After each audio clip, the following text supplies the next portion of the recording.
Anchors up, sails it full. Welcome to the Sloopcast. How are you doing today? Austin, filling in for Kyle. Today we have Austin. Yeah. Hey guys, how's it going? Back at it again to guest spot for Kyle. Happy to be here. Talk a little Buckeyes, talk some season report cards, see how we did over the whole 2022 season. It's a big episode. This is the big Scarlet and grade. Mm-hmm. This is the big Scarlet and grade. This is the season long final report card, season ending Scarlet and grade.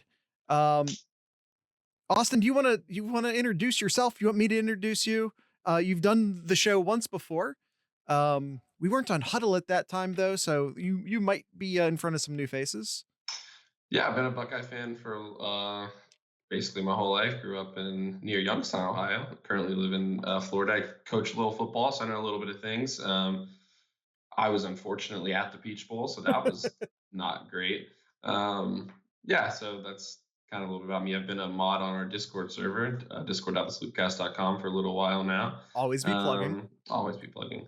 So yeah, that's a little bit about me, and happy to just be here talking football again, filling in for Kyle as he's busy. So yeah. I say no more nonsense. Let's get to grading.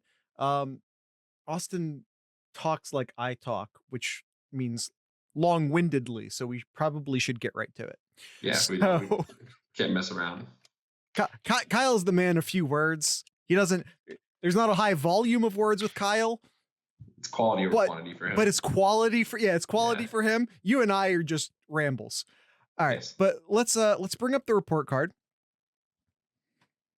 2-hour show incoming, says Spikes. It could be closer to 2 hours than it is 30 minutes. I'll say that. Yeah. All right, now, a couple notes before we start this. One, we really should be basing this off of our preseason expectations. In all of our previous Scarlet and Grade episodes, we sort of base it off of our expectations for the given position group going into the game. So it's like, we expect CJ Stroud to do great things as an example.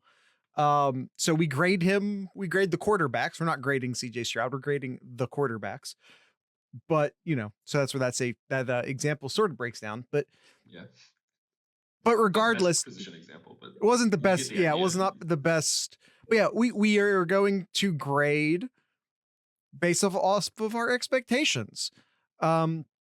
Our expectations coming into the game, or in this case, expectations coming into the season. So with that in mind, sort of everyone put yourself into a August mindset and then be ready to jump back and forth between August and January. And all right, let's start right at the top. Coaching. This is the coaching staff as a whole. I think this is our opportunity, at least in part, to grade Ryan Day, maybe first and foremost, but the coaching staff as a whole. Yeah, and it's tough coming off of such a heartbreaking loss. However, season as a whole. Yeah. So I'm trying not to have those glasses on, but it's like Ohio State as a whole this season let me down a little bit in the coaching aspect, especially in the bigger games. If we're talking coaching as a whole and like situational decisions and things like that, and I think a lot about. I wouldn't go as far to say D plus. I actually think it was better this season, I think, than it was last season as a whole. Yeah. So I don't feel like I can go too much higher than like a flat B. I think there's definitely room for improvement, but it could have been worse. And I think the last game of the season, the coaching was probably some of the best that it had been all season. And the coaching early in the season was actually really good. I mean, you go back to the Notre Dame game and it's like, okay, and we'll go into it a little bit when we talk about defensive coaching, but only giving up 10 points to what turned out to be a pretty good Notre Dame team. Right. And that, that running back that they have is really good. And obviously they're not the same team they were then as they are now, but the principle still applies. And so I'll go flat B for that one. I'm going to go a little bit higher, and I'm going to go a little bit higher for first and foremost, everything you said, I think I agree with. I don't disagree with anything you said, except maybe the final grade. And Jared has been saying that about Notre Dame. Yeah. I have been.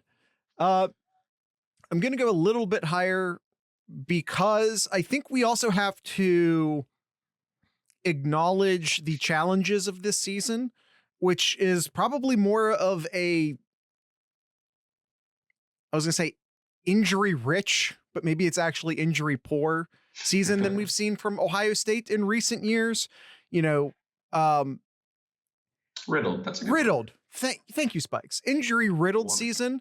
They go into the game with Georgia without their best wide receiver.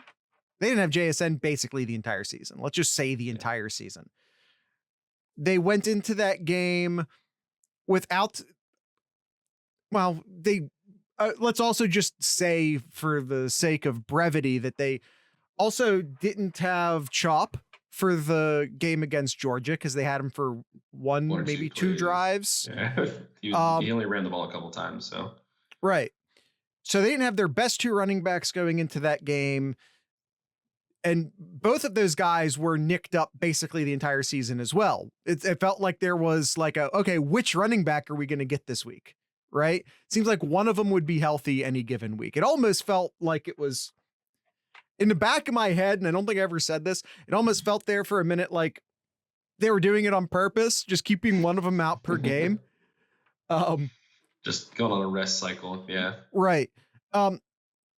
And then, you lose Marvin Harrison. Because I'm just saying, I think we give them a much higher grade had they beat Georgia. I think they beat Georgia if Marvin Harrison doesn't leave. It was an overall injury riddled season. And I think that has to fall into the coaching as well. So I think I'm going to, with everything Austin said, but with a little bit of a bonus, I think I'm going to say like an A-. Well, I think that it'll bleed a little bit into offensive coaching, which is the fact that if you think about it, most of those injuries, and not all, because there were obviously some issues in the secondary and things like that, and a little bit on the defensive line, but most of those injuries were on offense. I mean, if you think about it, by the end of the Peach Bowl, Ohio State was down their number 1, 2, and 3 running backs coming into the season. Henderson was out, Pryor was out, Chop was out. Receivers, JSN was out, Marvin Harrison was out. Those are the 2 guys that you expected to account together for well over 2,000 yards, and both of those guys were out. That's not to say that we didn't have talented guys in the field. Obviously, you've got Emeka Egbuka and you've got Julian Fleming, who had awesome seasons, and Emeka obviously a little bit more than Julian Fleming, who came on a little bit more towards the end of the season. But if you're looking at just the offensive coaching, I think that we're obviously very rich at receiver. Would have liked to have seen a little bit more rotation with JSN being out, but I mean, it's hard to rotate guys when you see Emeka Egbuka and Marvin Harrison going out and doing what they did. But with Julian Fleming struggling a little bit more, would have liked to see a little more rotation out of the receivers. But beyond that, they kind of just did whatever they could. My biggest qualm, as it was most of the season with the offensive coaching, is the play calling of Ryan Day. That's been a hot topic over these past couple weeks. Do you want to transition that part of it into the offensive coaching discussion? Yeah, is that where we're going next? Or do you want to go defensive next? No, we're going to just go down the line here. Okay. Yeah. So play calling, offensive coaching, big part of that. Yeah, and Ryan Day towards the end of the season was criticized a lot, and I think in some ways rightfully so, in some ways maybe not.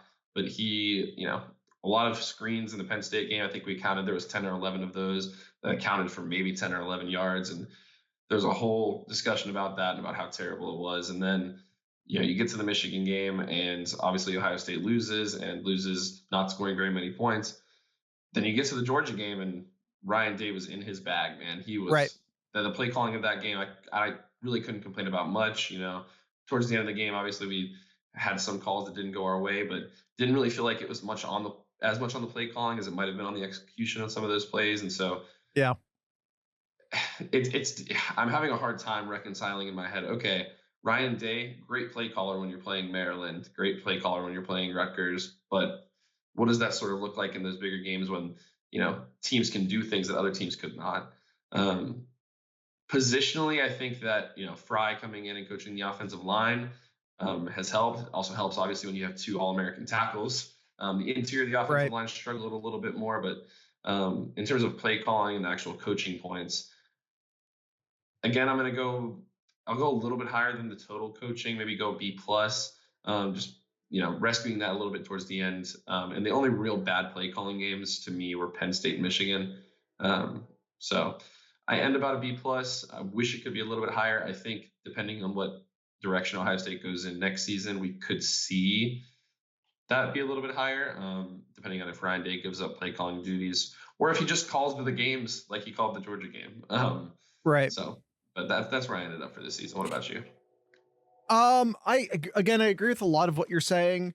The Georgia game, I think what we saw, what I at least hope, me being optimistic, what we saw was Ryan Day learning his lessons from the Michigan loss.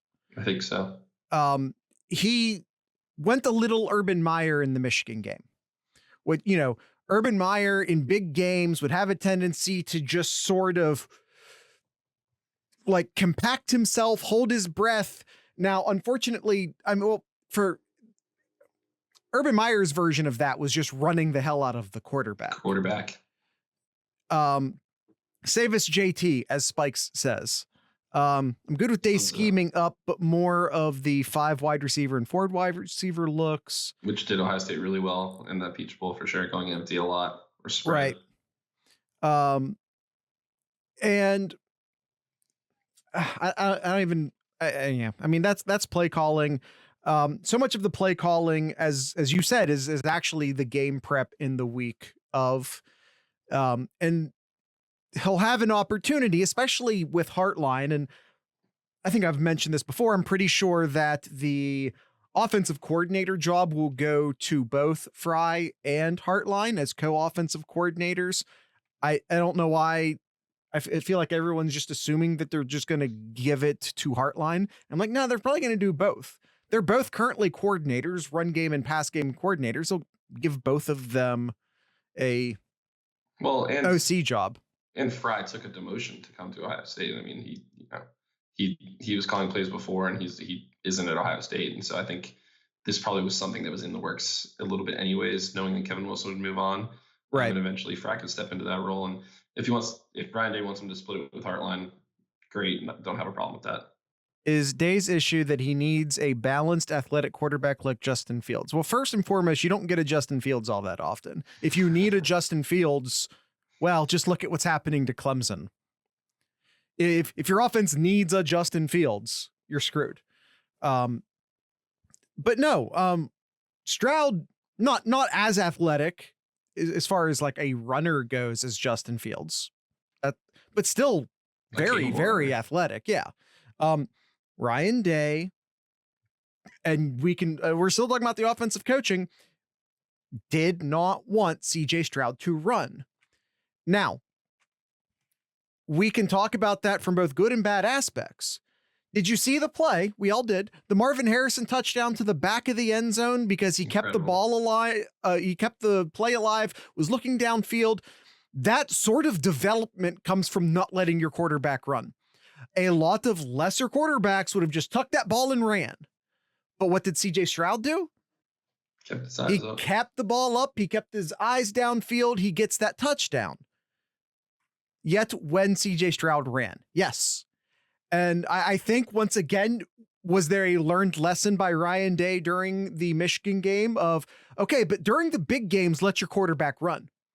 I am all for telling your quarterback, if you are playing Maryland, don't run, don't take hits, don't do it. Stay healthy. All for that.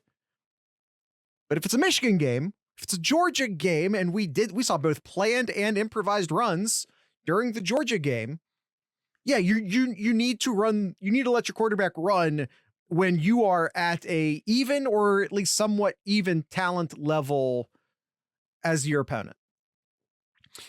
So I will criticize Ryan Day for that, in that, but not as much as most people would, because I think he needs to balance that. It's not don't run your quarterback, it's when you run your quarterback. All right. You gave a grade. I forget what you said. Did you say B+? I said B+, yeah. One thing I want to mention as you're putting that in as well that I thought was interesting, just looking forward a little bit. to next season is, and I think Also, I obviously got these backwards. having the month to prepare obviously makes a huge difference. But we did see a lot of things in the Peach Bowl that we didn't really necessarily see as much throughout the regular season. Mostly, like Gangland was saying in chat, those empty looks, as well as Ohio State had a lot of times, even when they were near midfield, where they went double tight, which I thought was really interesting. They had Royer in there, they had Rossi in there, and so obviously you're going to do that a little bit more whenever you have some of your most talented, best wide receivers out. But I think Ohio State also saw the matchup with those tight ends, and it worked out pretty well for them. So um, just something to look for moving forward a little bit for Well, Ohio and State. they just needed the extra blockers because Absolutely. Georgia's defensive line was so good. Yeah. But again, maybe they should have done that more against Michigan, to your point. All right, quarterbacks. High expectations for CJ Stroud coming into the year. I personally don't have anything negative to say about CJ Stroud. I really don't think I do either. It's obviously it's tough because his legacy is gonna go down as the fact that he never beat Michigan, and I mean, And it needs that to might be not be his, said that he played great in both of the Michigan games. and it maybe necessarily shouldn't be his legacy, but It hopefully shouldn't be. hopefully it's not the only thing that people talk about. I mean, and again, looking back at the Peach Bowl, he had probably the best, if not one of the best, games of his career in the Peach Bowl. I mean, against the best defense he has played probably in his whole career, and he played the best game that he possibly could have. I don't think there's anything he could have really done differently there at the end. And it's not like he played all season terribly either. I mean, keep in mind this is a guy that was a Heisman finalist. Like he was a great player. Obviously, it helps that he plays quarterback for Ohio State, but he was awesome this season. He was, and I hope that people don't just remember him as the guy that lost to Michigan twice and then didn't get Ohio State to win in the playoffs, because that's not really fair whenever you look at the talent and look at the things that he did. I mean, I saw a statistic where Dwayne Haskins broke the efficiency record at quarterback for Ohio State, and since then Justin Fields broke it, and then this season CJ Stroud broke it again. So CJ Stroud holds the record for being the most efficient Ohio State quarterback ever. And we've had some guys come through the program, so I hope that's not what people remember him for. And just to redefend, because I feel like defending Ryan Day has been my whole thing since the Michigan loss. That's because of Ryan Day. Yeah, we did not one, get that level of talent at quarterback before Ryan Day, and two, didn't develop it like Ryan Day developed it. Because in case anyone out there needs to hear this, he was the quarterback coach and offensive coordinator for Haskins. He wasn't the head coach yet, but he was the quarterback coach and offensive coordinator for Haskins. And I think people are going to see a lot more, especially if Kyle McCord wins the job this year, because Kyle McCord's been in Ryan Day's program for 2 years, and he will be the first quarterback to be going into their third year and starting at Ohio State in Ryan Day's program. So I think there's a chance that you see a really special Kyle McCord. But as far as that's a very good point. As far as CJ Stroud this year, I wish I could give him an A+. I think he was really good. His expectations were obviously high, but I'm going to give him still a flat A because I think he was still fantastic. I wish I could give him that little bit more, but those last 2 losses to end the season, unfortunately, are going to stymie that a little bit. I'm going full A+. I just don't blame him for the losses. He played excellently in both of the Michigan losses, the Georgia loss. And by the way, because I know everyone likes to talk about, JSN's performance in the Rose Bowl. Well, someone was throwing him that ball. And while he was throwing him that ball, he also threw 3 touchdowns to Marvin Harrison Jr. in Marvin Harrison Jr.'s first start. Seems like the guy's probably pretty good then. He's pretty good. And I know that was actually last year, but I'm just, still. Running backs. This is difficult. The toughest one. Yeah. It almost feels like it's dumb to grade this because it feels like an incomplete. It does, because as you pointed out when we were talking about the coaching, they didn't have their 3 best running backs at the end. They had to move a linebacker and a wide receiver who both played pretty good, to be fair. And both had running back experience, to be fair. But they had a wide receiver and a linebacker playing running back this year, and a true freshman playing running back this year and no offense to Hayden, because when called upon, he did great. But there's not a soul on the planet that was giving him more than 20 carries for the entire season had you asked them in August. He wasn't a Travion Henderson coming into the season as that's that dude. That is the guy. He wasn't someone, he was still the fourth running back on the depth chart at best. So right. Well, he was the fourth running back on the depth chart because they only had 4 scholarship running backs on the depth chart. Yeah, that's true. Yeah. So unless we're counting Steel Chambers, he always counts as a running back in my heart. But I think we do still have to assign a grade, and I think we're allowed to consider the injuries in this grade. I'm still gonna go C-. I honestly wanted to kind of go in the D+ territory, but the injuries made me go up a little bit higher. I wish that it could be better. And part of it is, and we'll get to the offensive line, but part of it's that this offensive line was a much better pass blocking unit than it was a run blocking unit, at least in my opinion. So that makes it a little even tougher, especially with guys all being out. I don't know how many guys got carries at running back for Ohio State this year, but I'm sure it's the most in a very long time. It might have been 7, 8, 9 guys. So I went on like a tear through the statistics. I did it in the Discord. I never brought it up on the podcast itself.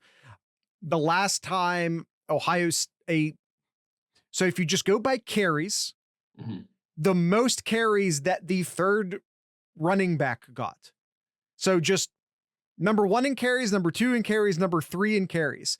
I had to go back to the 80s to find out the last time a third string, the running back with the third most carries had as many carries as Hayden had this year. Yeah. And again, none of this even counts prior. Who was actually probably, and obviously Ohio State was talking a little bit about him being more of a gadget, thinking more of like a Jalen Marshall type guy. But he was still going to be, or at least a third round, or excuse me, not a third round, a third down running back. Something, right? He was going to play, whether that be in the slot or whether that be in the backfield. So didn't we have an over under for this stat? I mean, probably, but I'm not going to ask Austin to look that up in real time. Yeah, I looked at them all the other day, and I'm sure there was one on there, but I don't think we always ran plays to our strengths. If by our strength you mean the left side, correct.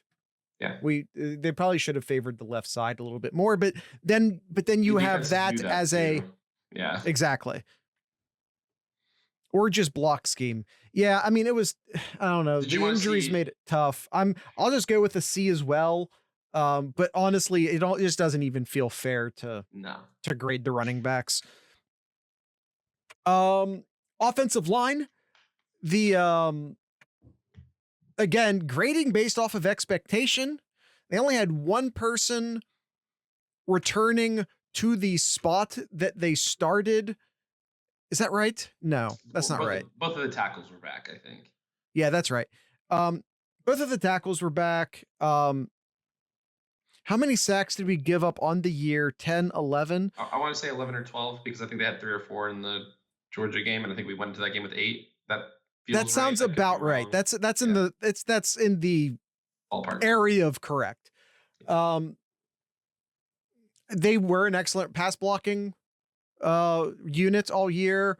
Run blocking got tough when they played the bigger corn-fed Big Ten teams. They had trouble running against Iowa. They had trouble running against Michigan.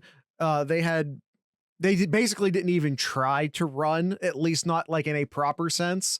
Most of their running that was successful against Georgia, you had 2 running backs over 4.5 per carry. It wasn't bad. It was to the outside. It was to the outside, and it was after they were making hay through the pass game and forcing Georgia to back up. But we also didn't necessarily have huge expectations for the offensive line coming in. I think we knew the interior was going to be a bit patchwork. And so, I mean, I want to give them like a, because I think they met expectations. Um, because I don't know that we expected the interior of the line to be great, and we did expect the tackles to be great, but in all fairness, I think they were. And if we were grading the tackles differently from the interior of the offensive line, the tackles would be getting a better grade for sure. But yeah, I kind of want to just say I didn't have a ton of expectation coming into the year. I think they basically met my expectations. They did not surpass them. They did not necessarily disappoint them. I think it kind of just makes it a solid B in my head. Yeah, I'm there about. I think that, as I said earlier, the pass blocking was very good. The run blocking left a little bit to be desired, but I mean that's going to happen when you've got a true sophomore at guard. You've got a 5th or 6th year starter at the other guard who, you know, if you're a 5th or 6th year starter at Ohio State, that means you didn't get on the field for those other years for a reason. Not to say that he was completely terrible, but it took him that long to get on the field. At that point, you're bigger, stronger, faster than everyone else. So, and then you got Whippler, who was there at center and kind of got thrown in last year. So yeah, the interior really struggled running the ball. I think they'll be much better next year. Obviously, we don't know if Whippler's coming back yet. We assume that he probably is, but if he goes to the NFL, it wouldn't super surprise me. Matt Jones is gone. Donovan Jackson has to come back. So Matt Jones, by the way, not necessarily gone. He does have the COVID year, which COVID year.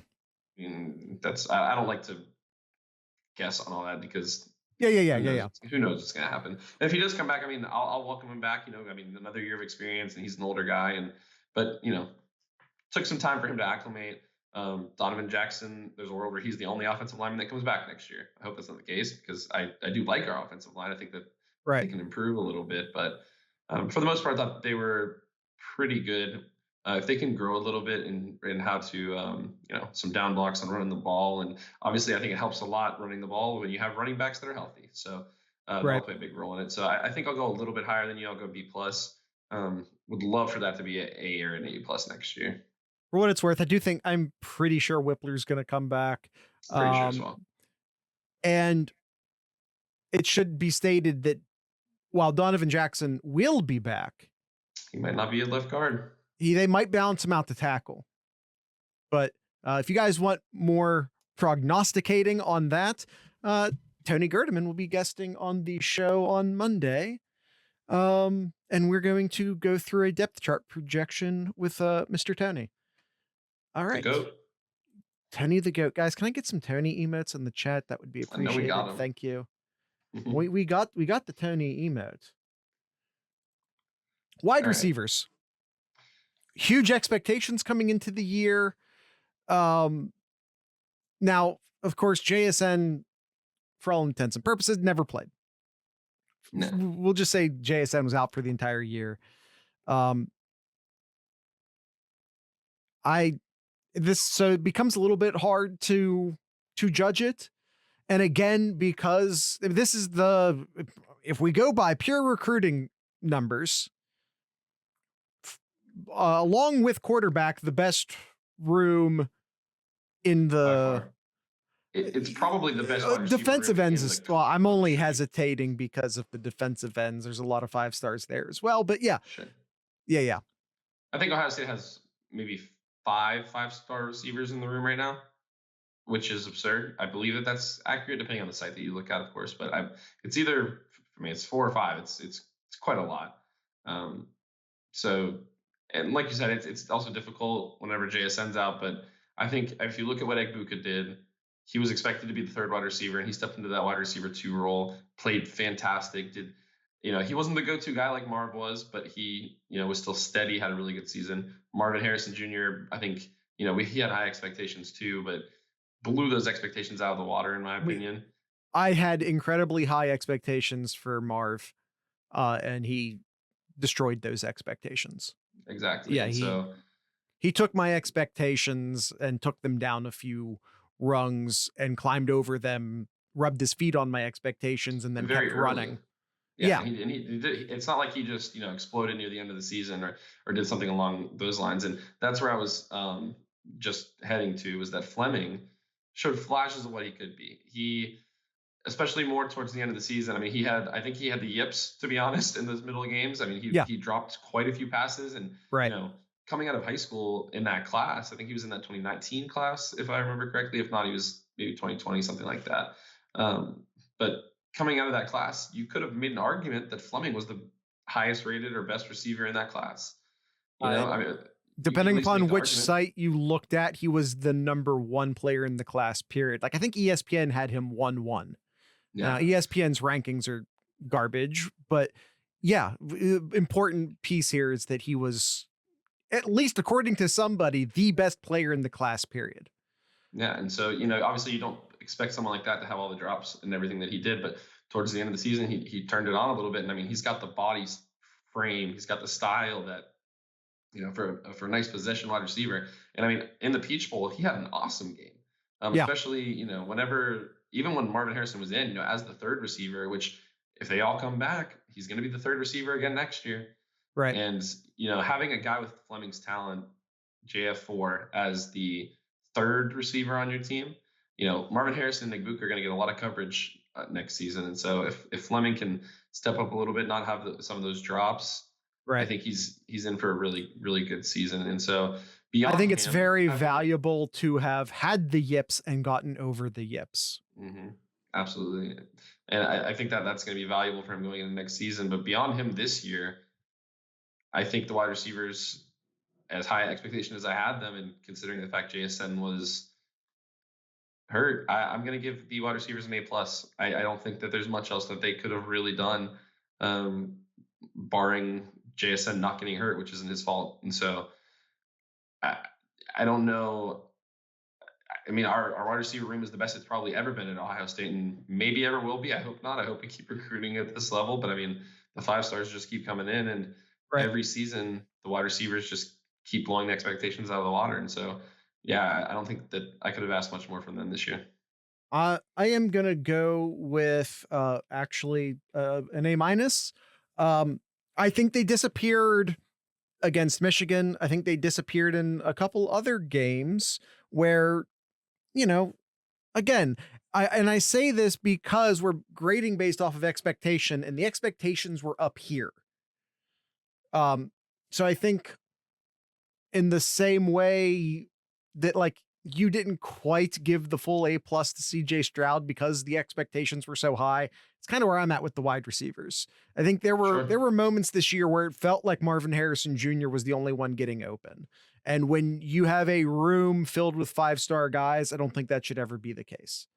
But again, I'm grading them on an incredibly tough curve because that's the expectation for them. Absolutely. And I mean, still being in that A category is still, you had a great season. So sure. Yeah. All right, we've got tight ends, Jared. It is the year of the tight end. Was it? No. Next year, though. Rule number 13. I don't even have to look that one up. Is it 13? Of course it is. That feels fitting. Yeah. Did you engineer it that way? I did not. It was organic, which is incredible. Yes. Austin is our lore master, I suppose, would be the title. He keeps the list of our rules. Tight ends, let's do this one quickly so we can maybe get back on track time-wise. Sure. I didn't have a ton. Anyways, yeah. It was a good time to do it. I didn't have a ton of expectations coming in. And there were moments in which I was pleasantly surprised, and there were moments in which I was disappointed. I sort of wanted Cade Stover to be the blocking tight end, and he ended up being a little bit more of a receiving tight end. You did pretty good with it.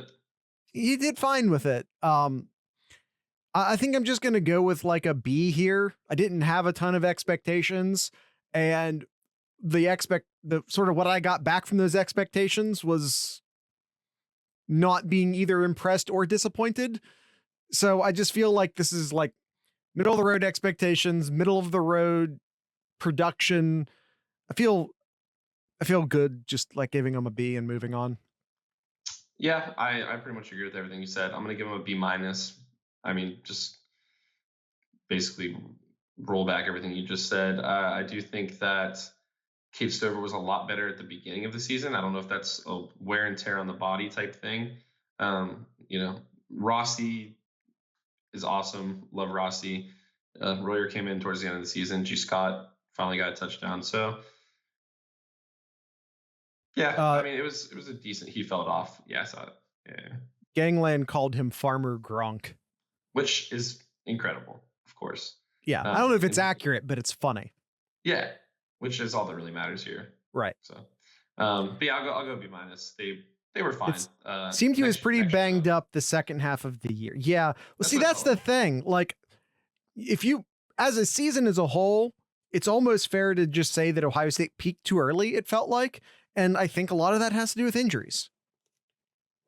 Yeah, absolutely. Defensive coaching.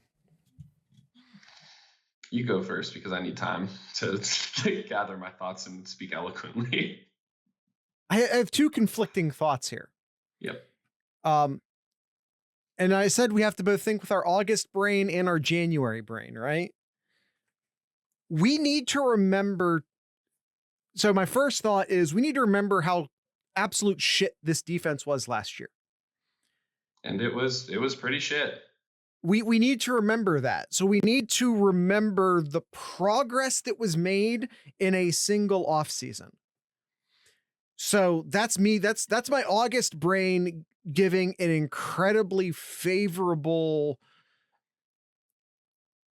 But then these last, the last two games, it's over 8 yards allowed per snap, a ton of points allowed. But also, these were two of the best offensive lines that Ohio State has maybe ever played. Like, the Georgia offensive line for sure is amazing. That Michigan offensive line won the whatever that Joe Moore. Is that right? Joe Moore. Yes. Won the Joe 2 years in a row. That again, like I called Ohio State fans narcissists a few episodes back for thinking everything had to do with them, and maybe the reason we lost to Michigan had to do more with Michigan than it had to do with us. Again, like, that offensive line's insane. And the Georgia offensive line was also excellent. And like, you can point to the Georgia game and the yards given up, and you can point at that Georgia game and talk about the points given up. But what I saw in that game was an excellent cat and mouse. We talk a lot about the momentum shifts in that game. Well, it's because the defensive and offensive coordinators were constantly readjusting and adapting to each other. And we have to remember, again, expectation, what we were thinking, all of that. We never saw adjustments from last year's defense ever. And what we saw in that Cotton Bowl, in the Peach Bowl, was coordinators constantly adjusting to each other, constantly with the X's and O cat and mouse game. I think you saw excellent coordinators on both sides of the football, on both sides of the field, constantly battling it out with adjustments. And I know it's probably going to be controversial because, again, the last two games, we have to think of the season as a whole, and we have to remember how absolute shit this defense was schematically the previous two seasons. So again, I'm going to get shit for this. I don't care. A+. Ooh, Jared, that, yeah. I respect it. I understand where you're coming from, and I don't necessarily even disagree with your points. However, we're paying Jim Knowles. Well, not we. I don't work for Ohio State, but you get what I mean. I pay taxes in this state. Basically, you're paying Jim Knowles' salary. No, I'm not. The athletic department pays for itself. Yeah. But regardless of all that, Jim Knowles is being paid $2 million to coach this defense. Now, if you remember, a big reason why Ohio State had to get a new defensive coordinator, and they were going to anyways by the end of the season, but they gave up 40 some odd points to Michigan at the end of the season last year. And everyone was saying, we need to bring in someone to fix this scheme for whenever we play Michigan next year. This can't happen again. Understandable take. Totally Sure. get it. Ohio State has the type of offense where they can win shootouts. Like they are going to win shootouts 90% of the time. Obviously, they were in a shootout with Georgia. They end up losing that game. But if both teams are in the 40-point range, I would take Ohio State to win that game almost all the time, right? Jim Knowles wasn't brought in necessarily to hold Rutgers to 0 points, to hold Maryland to 10 points, to hold Purdue to 20 points. Jim Knowles was brought in to stop the Michigan running offense. And I think the quote that gets me is that Jim Knowles says that he bakes 5 big plays into his defense. And I hate that, because 5 big plays can turn into 35 points. You're not going to win some football games like that. And obviously, he's speaking a little tongue in cheek there. It's not necessarily always going to be touchdowns or not always going to be big plays, but and I know that he's not necessarily trying to give those plays up, but it's like, man, can we try and scheme for no big plays? And part of that is the players that you have on the field. And some of those guys weren't necessarily as good as we wanted them to be, or as good as they should have been. Some of those, specifically the corners, I would say underperformed, and we'll get to them. But I need Jim Knowles to come back next year. And speaking from the heart here, and I might get some shit for this too, I don't care how he does the first 11 games of the season. I don't care how many points we give up. I don't care how close the games are. If we don't stop Michigan's running game, no matter who their coach is, no matter who their quarterback is, no matter who their running back is, I don't care.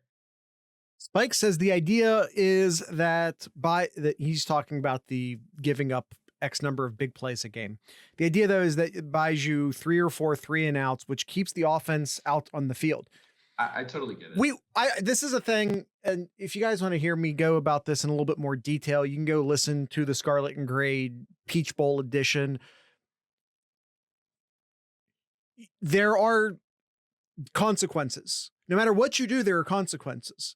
Sure. If you want a defense that is aggressive, that blitzes, that fills gaps, that creates pressure, you're going to give up big plays. You're either playing, and of course, you should always be mixing these things up, of course, but generally speaking, you're either playing aggressive, forcing 3-and-outs, or you're playing a shell, doing bend but don't break, giving up a ton of first downs, a ton of yards, basically handing the other team field goals at times.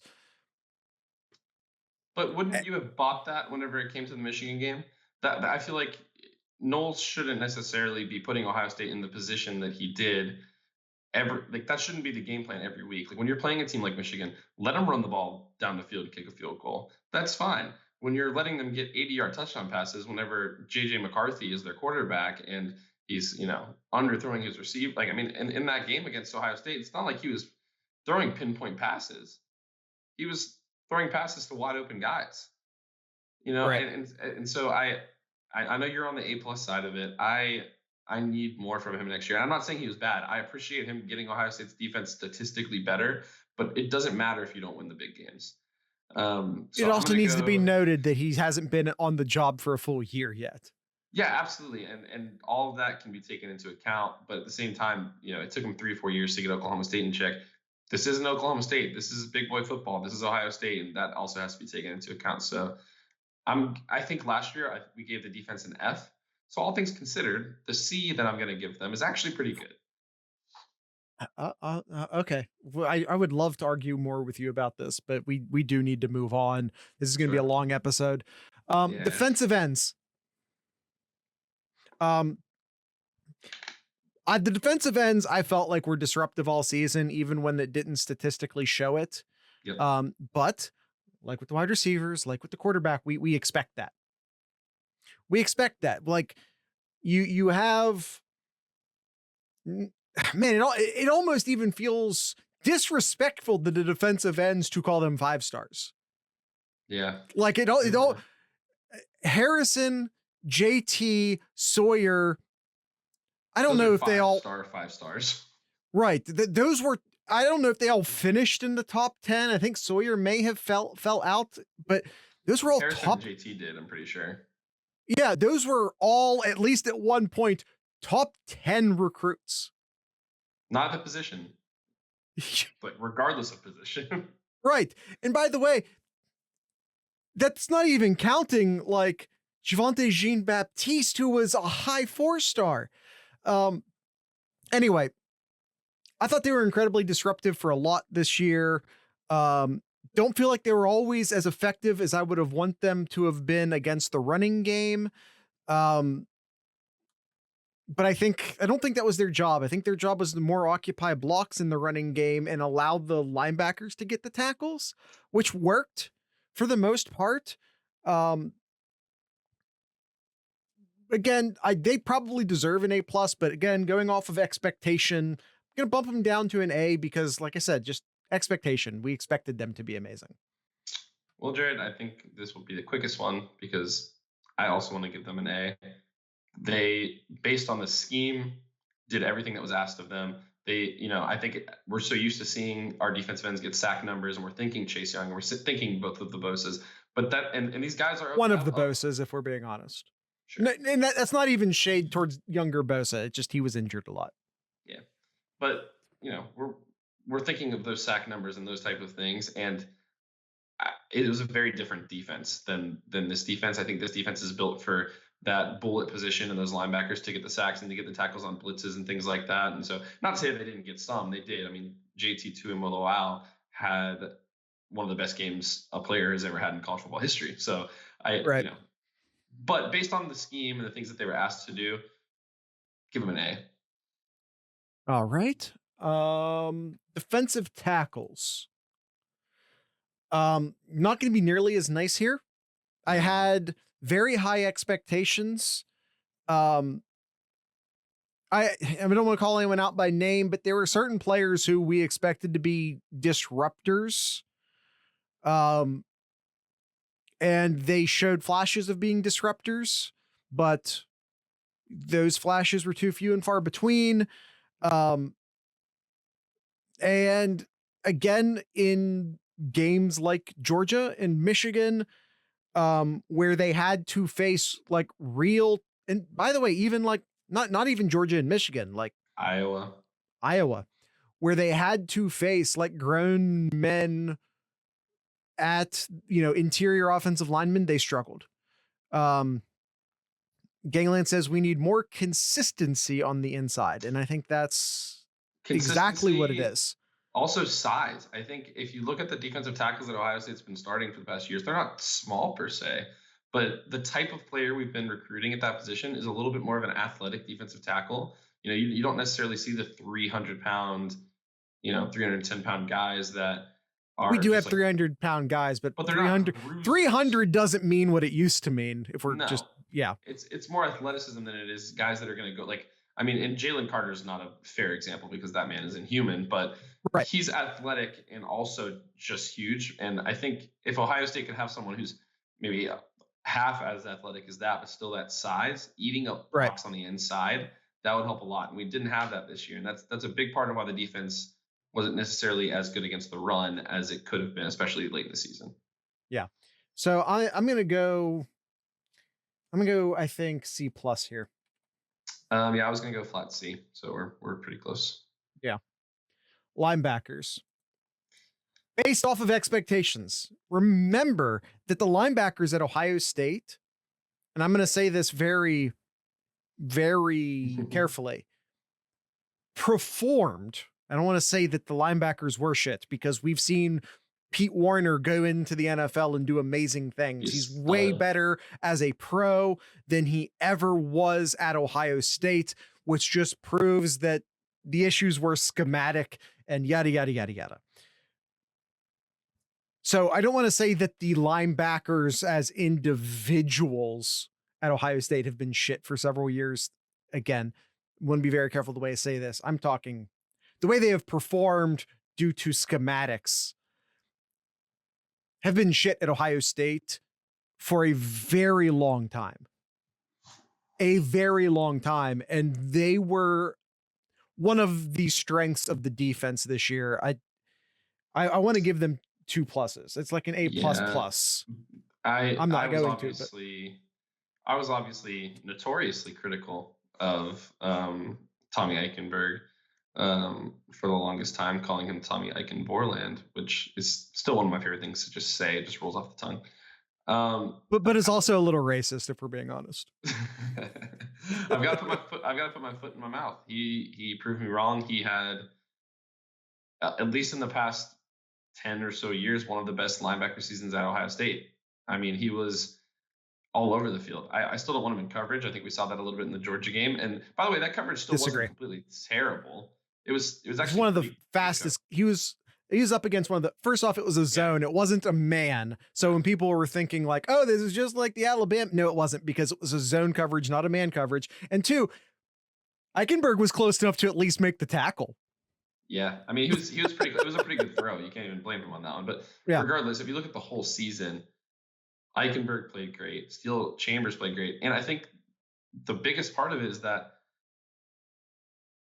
it was the consistency, man. Like, those guys were on the field almost every defensive down we had this season. I mean, they did not come off the field. And I think they averaged like 18 tackles combined between the two of them every game. Look at the numbers last year. I bet you that some of the linebacker games don't even come up to half of that. And that's crazy to think about. And, they were both playing at an all-American level. I mean, you've got the leadership. I think we all saw the Steel Chambers press conference after the Peach Bowl. He's going to come back next year, maybe get the block O. He would probably be my bet for right now. Maybe we see Eichenberg come back. And even if we don't see these guys come back, man, they were some studs this year. And you mentioned it, but I think that they were the best part of the defense this year, which is a complete 180 flip from being the worst part of the defense almost without debate last year. And I would still say the defensive ends were the best part of the defense, but the fact that it's even a conversation is insane. Absolutely. So I go A plus as well. I can't take anything away from him. Eichenberg and Steel Chambers were both fantastic this year. By the way, Cody Simon played a decent amount and was also good when he came in. Oh yeah, he was good. And he'll get probably some more playing time next year, regardless of either one comes back. And we'll see how he does. I don't like to talk about transfers, but I'm only going to say this because I like Cody Simon so much. So this is a compliment. I'm willing to break my don't transfer players on their behalf. Don't speculate about transfers. I'm willing to break this rule right now because it's a compliment. If you see both Steele and Eichenberg come back, I have to think Simon hits the transfer portal because he's just good enough to start at most places. Not even most places. I think almost all places. I mean, he's a heck of a linebacker. Yeah. Corners. This one's difficult. Is it? Yeah, because I think that they were inconsistent. I think there were times in which they played well. There were times in which they did not play well. It's hard to grade them as a whole on the entire season because, again, there were times in which they played well. And because I think people like the safeties so much, because we saw the safeties make a lot of plays, so we like the safeties, we would kind of blame the corners when there would be breakdowns in the passing game.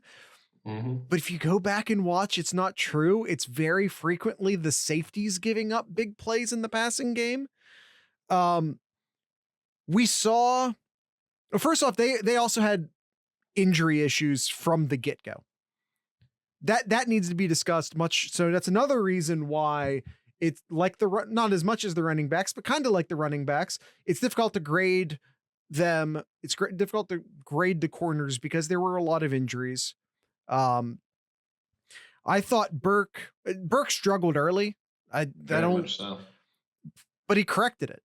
Absolutely. Cam Brown had a year in which he was good at times, but also not very good at times. And then he turned around and had a great game against Georgia, which, by the way, makes me feel good about the coaching. Just going to toss that out there. We saw corners, the same corners, improve as the year went on, which gives me a lot of hope for the corners next year, even if it's not the same guys. I mean, Burke will be back at the very least, but it indicates to me that there is development taking place, because both of the secondary coaches, the corner and safety coach, also are brand new. They haven't been on the roster. They haven't been on the staff for a full year. Would you say that safety is getting caught in a misstep allowed the cornerbacks to get beat over the top? Question from the chat. Sometimes, but not always. That, I mean, I can't answer that as a total yes or total no. I think that happened, but I don't think it happened as a rule. I don't think, you know what I'm saying? Like, yes, that happened, but it didn't happen so regularly that I'm willing just to say yes to that either. Yeah, I think for the corners, they played opposite to their competition for me most of the year. If they were playing a really good receiving core, really good offense, I think that they've had their worst games of the year at those points. And part of that's got to be credit to the offense. Part of it's got to be, and I think this is a big part of it, is a confidence thing. I think that a lot of our corners had a rough start to the season and they lost their confidence. I think corner is one of those positions where you've got to have some swagger, man, because playing corner is tough. Playing corner is one of the toughest. I mean, I would say obviously quarterback's the hardest position to play in football, but corner might be number 2. There's at least an argument for it being there. And I mean, you've got to be right there on a guy. And in order to do that, you've got to be confident. And a lot of our corners were not confident at many points in the season. And so it's that and that paired with the should be noted how young the corners are. You talk about having that confidence and being able to maintain composure. With the exception of Cam Brown, the corners are exceptionally young. And I think that what would have helped them a lot, at least in my eyes, in terms of how we view their season, a lot of the things that hurt them from our eyes were that all the big plays we gave up, not all of them, but a good majority of them, were because a corner either ran the wrong coverage or just fell. And if those things, and those things are going to happen every so often, but it felt like it happened once every couple games or so. I mean, sometimes it was the safeties falling, not the corners. Sure. It could have been any of the DBs, but I mean, the corners were definitely, it definitely happened to them once or twice at the very least. And it's like, man, if you just stay on your feet and you stay within 2 feet of the guy, it's going to make the catch a lot harder for him. And so that's my big challenge for the corners next year is, man, just stay close enough to be in a position to make the play. If you don't make the play and you're close enough to the guy where the quarterback had to make a good throw, I can't even fault you for that. That's just the offense making a good play. But I need you to be in position to try and make a play. This is a note for the coaches, not the players. And I think in all of college football, I know it's like, oh no, they don't turn their heads because they play the hands. They play the hands. We teach them to play the hands. Well, guess what?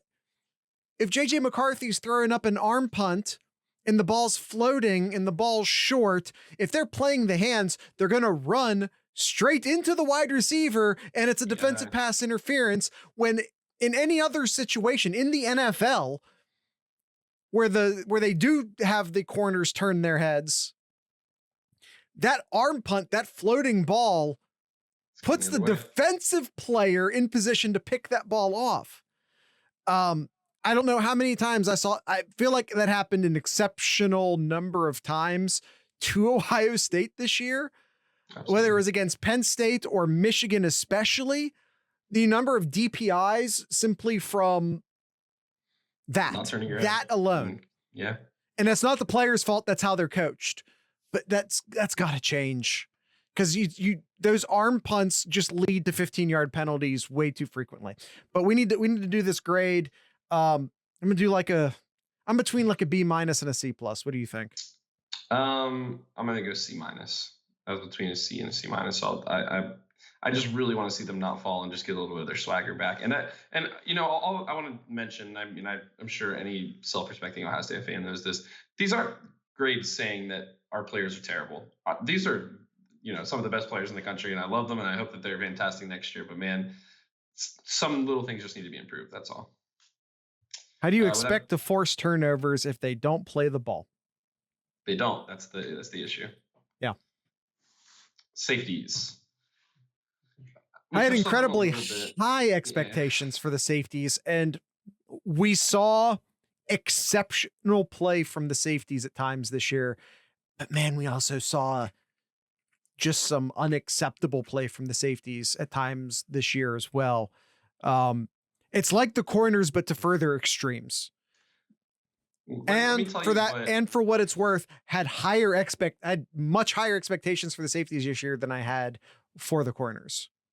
Let me tell you where I'm at grade wise, and you tell me if this if it feels like it makes sense to you. I am right between a C plus and a B minus, but it feels like the difference between those two grades is massive based on what the safeties did this season. Like, I feel like if I give them a C plus, it's sort of saying you guys way underperformed and didn't do the best job. And if I give them a B minus, it's like kind of giving them a pass for some of the things that they did in my head. Right. That being said, I'm going to give them a C plus because they, like you said, the expectations were higher than it was for the corners. A lot of the corners are a little bit younger and not as experienced. And the safeties, Lathan Ransom, Ronnie Rocket Hickman, Tanner McAllister, these are guys that have been Proctor. Maybe not necessarily Proctor, guys that either have been in the program for a while or for McAllister, been playing college football for a while. And you talked me out of my plus. Yeah, I mean, it's just they're older. Like you guys are experienced, and I know you had to go and swap into a different system, but this system should have made it easier for you because we were getting a lot more pressure. Our linebackers were playing a lot better. This should have made your life easier, and it didn't. So McAllister should not have stayed a Cowboy. All things considered, McAllister actually played pretty good this season. He's actually one of the brighter spots for the safeties, I think. He did have one or two plays where he got beat, but everybody has that. I think McAllister had the most. I think he led the team in interceptions, which we didn't force a lot, but still. Yeah. For a team that was up as much as they were, and therefore had the ball passed against them as much as they did, Ohio State should have had more interceptions this year. But again, you gotta teach the kids to turn their heads. I don't want to spend a lot of time on special teams. I'm largely unimpressed with the special teams this year. I didn't see anything exceptional from a kick return, punt coverage, punt or kickoff coverage. Nothing exceptional there. I think we do have an excellent punter. That's worth noting.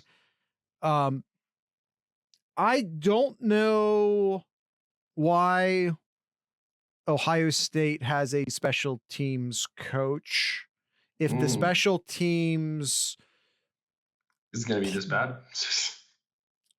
Not even bad. I don't even say that they're unimpressive. There's no preparation, it seems like, that has gone into. I mean, even the fake that they ran, there were 12 men on the field. It wouldn't have counted anyways. It's like if they'd have caught it.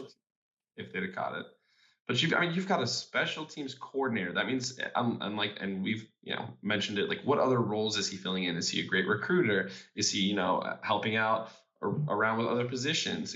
Whatever it might be. If he's not doing all those other things, and it's literally he's just the special teams coordinator, then what do you have him for? Because he's not fulfilling the duties that you need him to fulfill. Because if his sole focus is special teams, and this is how bad the special teams are, and again, this is grading based on expectations and things like that, but maybe not even bad is not the right word, but definitely unimpressive. And so I also just want to take a slight moment to mention, I know you talked about Mirko. If you're hating on Noah Ruggles, right. Go to hell. Go fuck yourself.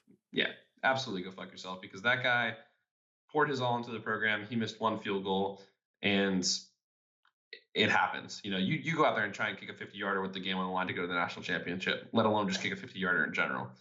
Okay. For what it's worth, I think it was either Ruggles or Ruggles' mom actually put out a statement thanking Ohio State's fans for support. Like most of the time when you hear something like that, it's God, we've been getting death threats. And I'm not saying Ohio State fans are above that, or that even that Ohio State fans are in any way exceptionally kind or understanding, because I know that they aren't. But it was nice to see the family come out and say something positive, I guess. Yeah, I'm sure a lot of people were nice to him. Just don't be that person. That's you don't know. We don't have this as a rule. We might need to fix this. We haven't said this as much as we used to. Don't tweet at players. Ooh. Don't tweet at players. Don't recruits, players, positive or negative. Don't misunderstand what I'm saying. I'm not saying don't throw shade at players. I'm not saying don't be mean to players. I'm saying leave them the fuck alone. Good or bad. Don't tweet at players. Rule number 15. It's in the book. Don't tag them. Yeah, I mean, go on Twitter and say what you want to say. But if you're thinking to yourself, no, I want to make sure they see this. Again, positive or negative. Just don't. Just leave them alone. Leave them alone. You aren't their coach. Special teams, I'm going to go with just a B-, I guess. Yeah, sure. Okay. Yeah, that feels fine. The special teams was such an afterthought this year. It existed. I wanted to give them a C, but our kicker and our punter were really good most of the season, so I'll just bump them up a couple points. That's fair. If you throw shade at college players, you're a pathetic bitch. Yeah. That sums it up. Yeah. And by the way, but 2 times if you're mad at a high schooler for not choosing your team. He's not he doesn't even play for your school. Why are you mad at him? By the way, this doesn't just go for your players. This goes for the other team's players too. Just don't at college football or college athletes. Hey, I tell you what. Alone. Stop tagging people. You know what? Log off of Twitter. Just log off Twitter. I feel like that's not a Sloopcast rule. I believe that's a Ramsey at 11 Warriors rule, which is just don't ever tweet. I mean, it's a foolproof strategy. So, oh, that's funny. But look at my nightstand. I don't know what that means. Is that a reference to something? I don't know. Yes. Okay. Austin, do you have anything in Austin's attic? Ooh, pull that one out. I thought of it like 20 minutes ago, to be fair. Did you really? Yeah. So, do you want to mention that Ohio State picks up a transfer from a safety from Syracuse, Jahad Carter? Yeah. Supposedly a really talented safety. Number 1 safety in the transfer portal per 24/7. And, the fact that Ohio State typically now plays 3 safeties on the field at a time. Huge. Is really important for us. He led Syracuse in turnovers. I believe he has 2 or 3 more years of eligibility. I want to say 2, but again, the COVID year kind of just messes everything up. I think it's 3. He probably has the 3rd COVID year, but who knows? It's 2. Is it 2? Sure. Regardless, he's got multiple years of eligibility, so that's really helpful. It's kind of like getting a Tanner McAllister, but maybe even a better version of Tanner McAllister for 2 years instead of 1. So it feels like a win for Ohio State. Unfortunately, they don't get Fentrell Cypress. He ends up choosing Florida State. That's the corner from Virginia. That would have been really nice to have, but can't win them all. Don't tweet at him. No. Just mentioned that. Don't. As this episode is being recorded, the game against Purdue for Ohio State hoops is tomorrow. Not sure when this it'll be released tomorrow. So if you're listening to this when it came out, it's tonight. So that's a pretty big game. Purdue just lost to Rutgers, so maybe Ohio State can catch them sleeping. Maybe not. It'll be a good game. Hopefully, at the very least, it'll be a good litmus test. Good game for Ohio State to see how they stack up against the rest of the Big Ten. So Ohio State football's over, so you might as well go enjoy some Ohio State hoops. So It's typically not a good thing to play a really good team right after a loss, I would say. typically, That's really especially good after teams one don't tend to lose loss. twice in a row. Yeah, we'll see. Should hopefully be a good game. So if you want to tune into that, you definitely can. But beyond that, join us at Discord, discord.thesloopcast.com. If you want to become a patron, which will get you access to other parts of the Discord. The Discord is free, but if you want to join the premium channels of the Discord, you definitely can at Patreon.com. But if you want to join the Discord, totally free. There's some premium channels we've been doing. I think this is probably the most we've done in terms of social screens this year. We get together, we stream a game, we watch it together, we talk, we just kind of BS on just random things. Typically, at least one person is drinking, so that's fun. And it's just basically hanging out with the boys and just having a good time. So if you want to come into that, you can. That's free. In order to get speaking privileges, you have to become a patron. It's only $3 a month. You can save a little bit of money if you decide to do the yearly plan. I think it's it ends up being like $32 to $36-ish somewhere in there. So if you want to do that, you definitely can. There's a Teespring store. I think Jared's actually wearing one of the T-shirts. The Akron somethings. No, it's just an Akron shirt. Well, there you go. So I have a line of shirts on the 7071. It's T Public, not Teespring. That's it. They're all the same thing to me. Sorry. We used to be on Teespring, but I didn't like the quality. They didn't wear well over time, so I said, "Fuck them." I want some. If I'm going to ask you guys to buy stuff, I want it to wear better. Jared is a fan of cities. Yeah, I have a whole line of, I call them comic book cities because it's sort of meant to. You can't tell through this camera, but the city is sort of stylized, as is the writing, to look like a comic book. It's a nice shirt. Thanks. Jared, why do you hate small towns? Jared, can you confirm tonight? I don't. I haven't made them all yet, but I will be doing some very small towns in the 7071 store. Some very small. They're all Ohio towns for what it's worth, but you obviously knock out the big ones first, but I'm gonna keep going. Jared, what's the isn't there an all-encompassing link that they can go to see all of the links? Thesloopcast.com. Yep. Go to thesloopcast.com. That'll get you a link to the 7071 store, to Patreon, and to Discord. Again, just join the Discord server and we can get you all the other information you need. We have some really cool mods here.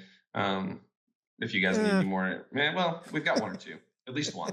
And Gangland's here, so too. Gangland, it's Gangland. Yeah. Gangland is the one. But if you need any more information, join. It's free. Come talk to us. And we can get you whatever other information you need. And you can try it for free. If you like it, pay $3 a month. And you can come talk. If not, just hang out for free. Totally fine. We want to grow the community. It's a lot better community than being on Twitter. And I think that we can all pretty much confirm that. And we're very active in there. So, there's always something going on. So, Zach, you don't get a vote. We're probably going to end up maybe even watching the game tomorrow. So if any of you join by tomorrow, which is today for you guys, we'll be in there. Maybe Gangland. Okay. It might be a mod screen. Yeah. So if you guys want to come join us, you totally can. Regardless, we'll be screening stuff throughout the basketball season. So come join us at discord.thesloopcast.com. And I think that's everything. If you have a band, you can go ahead and just end the show at this point. Ooh, you've already. You do Playing the Vapors? Sure. Just you did all the plugging. You did Austin's Attic. You took care of all the plugs. Just end the show. I'm just trying to give you this will be some playing there he goes. This will be some Playing the Vapors song. Not sure which one yet. I guess we'll let Jared pick that. Do I even remember the outro? Let's see. With that being said.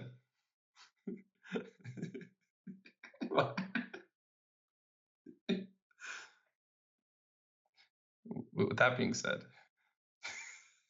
I can't do it. I broke him. I'm broken. Be sure to drink local beer, listen to local music, and of course, support your local podcasters. This is Playing the Vapors.